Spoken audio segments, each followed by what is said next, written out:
And it's fun because I learn about the company in a way which many of us don't learn about the client. I'm part of the client team, and puts a little bit more responsibility. Like I said, when in the old days, when I said, why can't you change the color of the car? You can. It just costs so much money and so much effort. And all those things you have to know about your clients. So I don't know how many of you are in the service business. When you talk about your client, make sure you understand their business in the way they understand their business. Because too often in the advertising world, it's about, I'll just know the consumer side of the business. But that's not enough. You have to learn the other side of the business just as well, so you know what to tell the consumer. Kelly, why did you buy a Ford? I mean, I'm delighted you bought a Ford.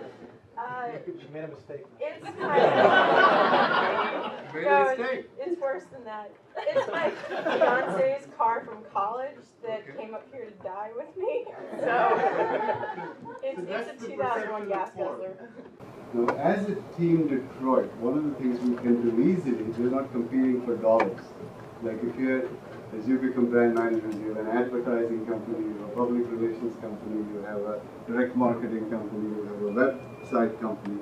Here we do everything for them. So we just shifted the money to public affairs. That's what it was all about. The consumers were already doing the talking for us.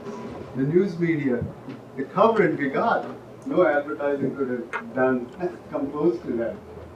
So we just pull back in advertising, put the money in public affairs, let the dealers and the consumer do our talking for us.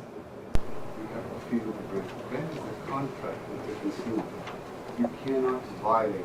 Brand is the contract with your employees. You cannot violate. It's a contract with the dealers in this case, with the government in this car industry, with the mission control.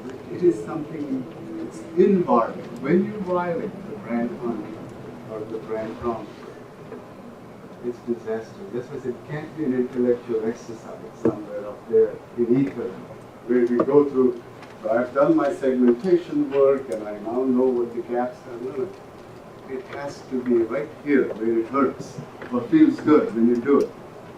And that's what Alan and Jim brought to the party.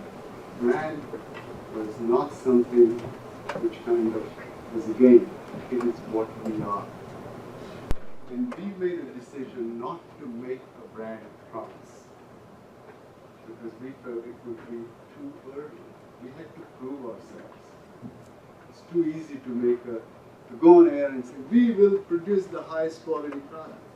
So first you produce the highest quality product, prove the fact that you've got the highest quality product through third-party evaluations, and then we have the right to make the brand promise because in the past we have failed on our brand promise. When you're confident, you can do some very interesting, and board management was scared when we did this. They literally said, oh my God, this is a step too far. Because any of you who have seen Doug knows what Doug says and does. On the bad, it's not all kosher, you know. He's blurred, see, there's all kinds of things were correct.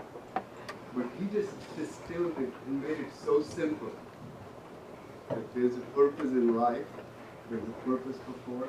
Have you heard the story about the janitor at NASA? I don't know if it really happened or not, it's a great story. A reporter asked the janitor at NASA in the 60s, what was his job? And he says, to put a man on the moon. Now that sense of purpose, his job is not to clean. That's what he does to get the man on the moon. The whole family of NASA engineers, the NASA employees, were all committed to getting the man on the moon.